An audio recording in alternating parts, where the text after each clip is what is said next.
Imagine holding the absolute flawless blueprint for your life. Yeah. Like, it's guaranteed to work. It was designed by a master architect. Right. The perfect plan. Exactly. But instead of actually building it, you cross it out with a red marker and you just copy a design from the hostile neighbor who is actively trying to destroy you. Wow. I mean, why would anyone do that? Because you're terrified. It sounds like complete self-sabotage when you frame it that way, having the perfect design but willingly trading it for a cheap, imported knockoff just to appease someone who holds power over you. Yeah, and welcome to today's deep dive. We are unpacking a truly fascinating mix of source material today. We are looking at the ancient, blood-soaked geopolitical history found in the biblical text of 2 Kings 16. And we're pairing it with the deeply personal modern-day reflections of a believer named Lee Carl. Which is quite the historical leap, honestly. I mean, we are jumping from the literal siege warfare of the ancient Middle East right into the digital anxieties and domestic struggles of the 21st century. It really is. Yeah. But our mission for this deep dive is to explore the story of King Ahaz.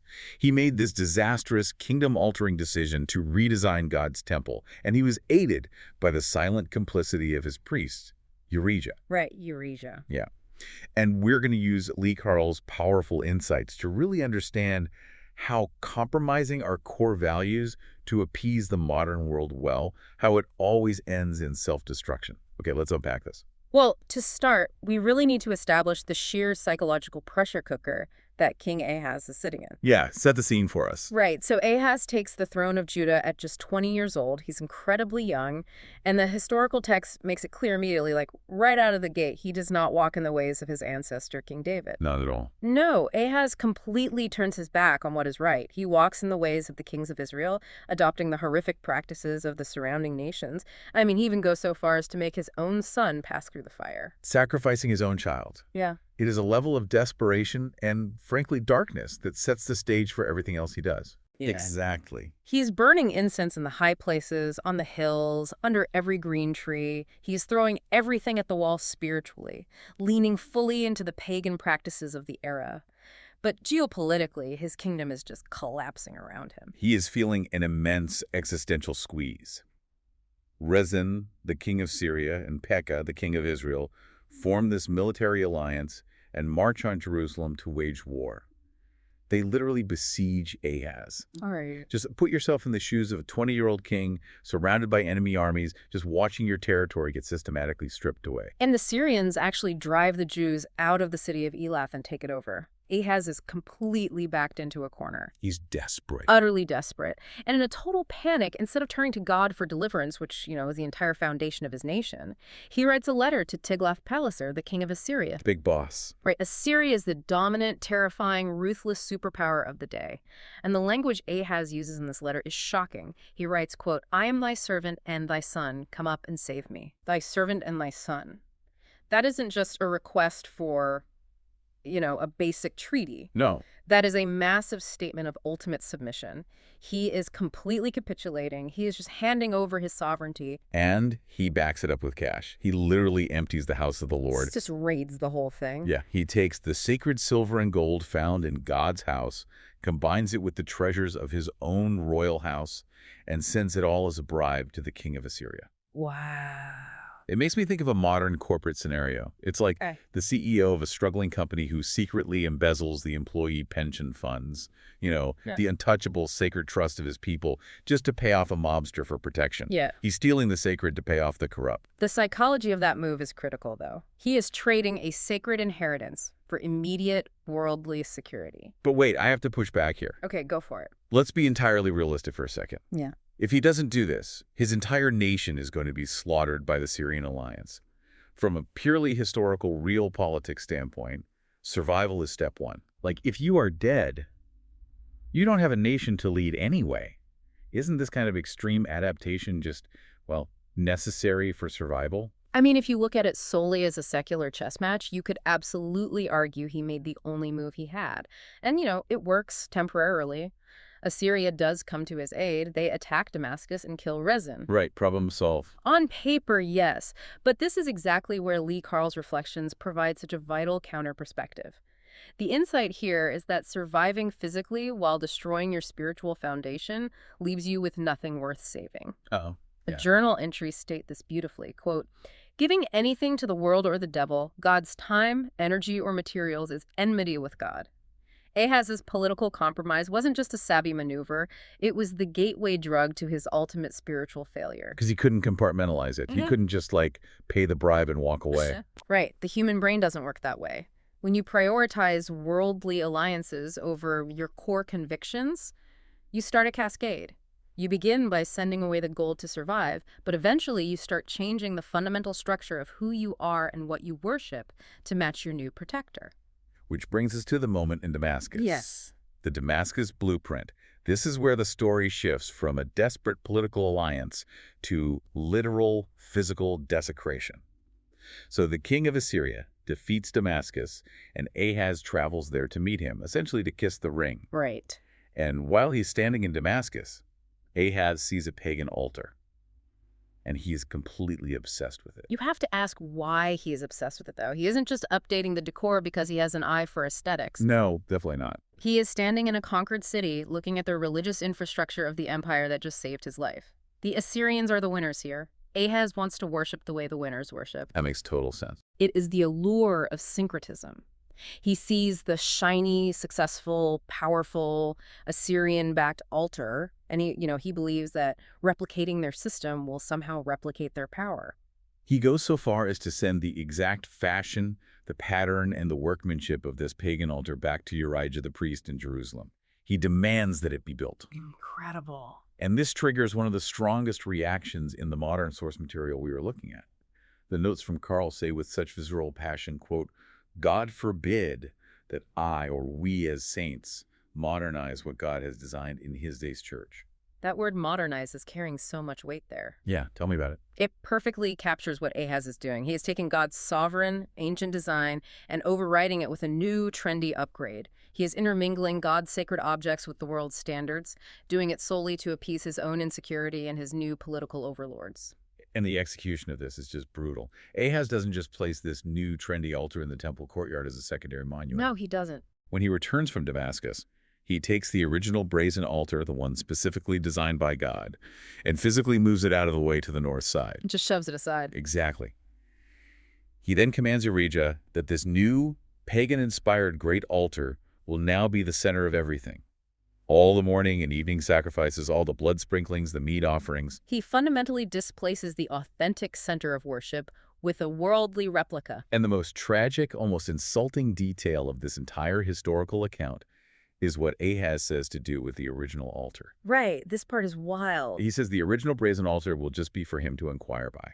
He treats God's holy sacred object like a backup generator, or like a magic 8-ball that he can dust off and shake when things get weird, while giving the absolute main stage, the daily devotion, to this pagan copy. It is the ultimate compartmentalization of faith. He keeps the genuine article around for emergencies, but he lets the world dictate the daily functional rhythm of his life. But that brings up a massive institutional failure in this story. Ahaz could draw the blueprints, but he couldn't build this alone. Yeah, we have to shine a massive spotlight on Urijah the priest here. You do. The biblical text is chillingly matter-of-fact about his role in this disaster. It just says, quote, "Thus did Urijah the priest according to all that King Ahaz commanded." I mean, Urijah had this massive pagan altar fully built and ready for use before Ahaz even returned from Damascus. This raises an important question. Why didn't Urijah push back? Right. I mean, he is the priest. His entire vocation, his entire existence is predicated on guarding the sacredness of the temple. He knows the original blueprints were divinely given. Why does he just blindly comply with a mad king's architectural fever dream? Think of a chief compliance officer at a massive international bank. The CEO comes to him and says, "I need you to sign off on these blatantly illegal offshore accounts because it's going to save the company." Oh, that's a great analogy. Thanks. The compliance officer knows it's a violation of every regulation in the book, but instead of blowing the whistle, he signs the paper because he's afraid of losing his high-paying job. Or worse. That captures the dynamic perfectly. Urijah traded his sacred duty for personal safety. He becomes the ultimate historical cautionary tale of passive complicity. And this is a central, undeniable thesis for Lee Carl. What did the reflections say exactly? The reflection here argues, quote, "As saints, when we don't reprove wrong or retain holy conduct, we harm others as well as ourselves. Though we may feel it is risky, We should always do so. We harm others as well as ourselves. That's powerful. It is. Because Uriah didn't just compromise his own personal integrity. By failing to push back against a wicked king, Uriah's silence functioned as institutional permission. He corrupted the worship of the entire nation of Judah. When the guardians of the sacred decide that appeasement is easier than standing firm, the whole structure rots from the inside out. And Ahaz just keeps hacking away at that structure. He physically dismantles the temple. The text details how he cut off the borders of the bases, removed the laver from them, took down the massive sea from off the brazen oxen that supported it, and put it on a pavement of stones. Just tearing it apart. Whether he was doing this to strip the bronze to pay Assyria or to hide the sacred elements, the result is the same. He is destroying the foundational infrastructure of his faith. And that physical dismantling of the temple is exactly what Lee Carl argues we do to ourselves psychologically when we abandon our faith for fear. Today, for you as the listener, your sacred space isn't a building made of brass and stone. No. Your sacred space is maintained through your mind, your speech, and your faith. And Carl's notes focus heavily on the mechanics of speech, specifically referencing Mark 11.23. This is the passage where Jesus talks about speaking to the mountain and believing that what you say will come to pass. Right. The insight from the journal is that the Spirit working in us is primarily manifested in our conversation. That is a profound psychological insight, really. The idea is that once you pray and ask God for wisdom, your speech has to fundamentally align with that promise from that exact moment forward. Which means no more complaining. Yeah. No more verbalizing disaster scenarios. If you pray for a solution, but then spend the rest of the day talking about how doomed you are essentially chopping the brazen oxen out of your own temple. You are dismantling the infrastructure of your faith with your own words. Unlike Ahaz, who looked at his massive geopolitical problems and immediately started speaking the language of surrender to Assyria, the argument here is that you have to speak the language of faith even when you are actively under siege. I have to acknowledge something here, though. What's that? I know it might sound completely wild to jump from an ancient Middle Eastern king facing literal annihilation by foreign armies directly into a modern believer fighting with a Norton antivirus subscription and detangling hair. Like, the stakes seem miles apart. Oh, for sure. The contexts are thousands of years apart, but the mechanism of human panic is identical. Absolutely. A threat to your perceived survival triggers the exact same frantic scrambling for a quick fix, whether it's an army or a financial panic. And that is what makes Carl's notes so compelling. It isn't abstract theology. It's faith applied in the mud of daily survival. We see what this looks like in the trenches. Yeah, we really do. The journal details the deep trauma of coming home to an empty house in 2019, operating in a state of sheer survival mode, being utterly terrified by the mundane realities of life. The vulnerability in these modern reflections is striking. There's no pretense of being a fearless superhero. It is about someone acknowledging their profound fear, but choosing a different response than Ahaz did. Carl chooses gratitude for the microscopic details of domestic survival, giving thanks for the grace to simply detangle hair that felt like it could never be unknotted. Wow. Giving thanks for a new water heater, a painted dresser, getting the gutters removed and the yard weeded. Instead of building pagan altars of anxiety, these are altars of gratitude being built right in the middle of a chaotic life. Ahaz had all the wealth of a kingdom at his disposal, yet he was crippled by fear, constantly trying to buy a sense of security that always evaporated. Carl, dealing with genuine trauma, finds actual security by recognizing a higher faithfulness in those tiny everyday details. My absolute favorite example from the source material is this software subscription story. Oh yeah, the Norton one. Yeah. Carl was dealing with a leftover Norton antivirus app subscription on a PC. He was going to jump to over $60 a month, which, when you are in a financially vulnerable survival mode, is a massive stressor. Every dollar counts. Exactly. And Carl writes about using AI, specifically Perplexity and Microsoft Copilot, to figure out how to navigate the confusing interface and cancel it safely. The journal entry reads, quote, "Didn't truly know what interface I was actually dealing with, but I did it scared in survival mode." I did it scared in survival mode. That is such a raw, honest admission of modern anxiety. Mm-hmm. But notice the outcome of that interaction. Carl doesn't just praise the technology. The profound pivot is thanking God for providing the AI, for guiding that confusing interaction to solve a real-world, localized anxiety. Ahaz looked at his problems and immediately sought a worldly fix. He ran to the king of Assyria and changed his entire religion. Carl looks at overwhelming daily problems, from finances to confusing software interfaces, and leans entirely on faith, refusing to intermingle fear with the process. It is a masterclass in not modernizing your faith to the point of compromise. It is about taking an ancient, unyielding trust and applying it directly to modern problems. Carl is trusting the original blueprint, even when the interface of modern life is terrifying. Which brings us to the ultimate contrast between King Ahaz and Lee Carl. Let's look at how they both end up. Let's do it. Ahaz spends his final days frantically rearranging the architecture of his kingdom. He turns the king's entry away from the house of the Lord, doing it all, quote, for the king of Assyria. He spends his entire life trying to micromanage his political outcomes. And what does it get him? Nothing. He ultimately dies, is buried with his fathers, having achieved absolutely nothing of lasting spiritual or historical value. He spent his entire reign trying to force a specific outcome, and he lost his identity and his nation's soul in the process. Meanwhile, the modern journal entries offer this staggering revelation about decision-making. The insight focuses on how much we struggle with knowing what to do next. Which we all do. Exactly. But working frantically towards a specific outcome doesn't guarantee you are operating with wisdom. Instead, determining what will please God regardless of the outcome will always yield the right answer. That flips our entire modern approach to problem solving on its head. We are so culturally conditioned to hyperfixate on planning the outcome, and then we ask the universe or God to bless our plan. Right. The argument here is to stop obsessing over the outcome. Focus purely on holding the line of your convictions in the present moment and let the outcome handle itself. We don't need to know how it will look or where we will end up. We just need to trust the way.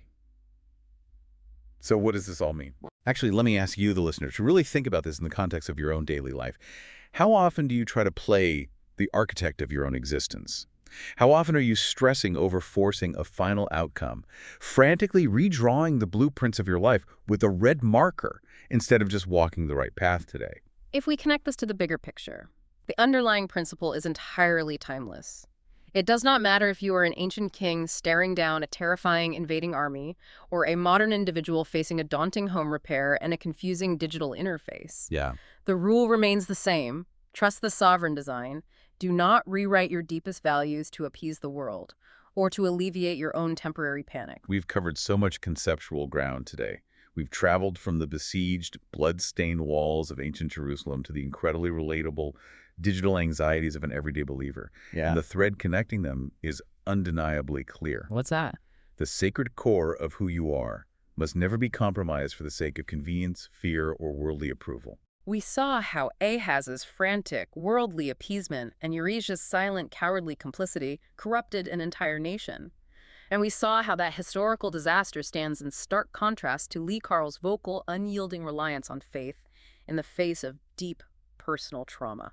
It is a powerful reminder that our words, our daily gratitude, and our flat-out refusal to blend truth with the world's shifting standards are what keep our own internal temples intact. Absolutely.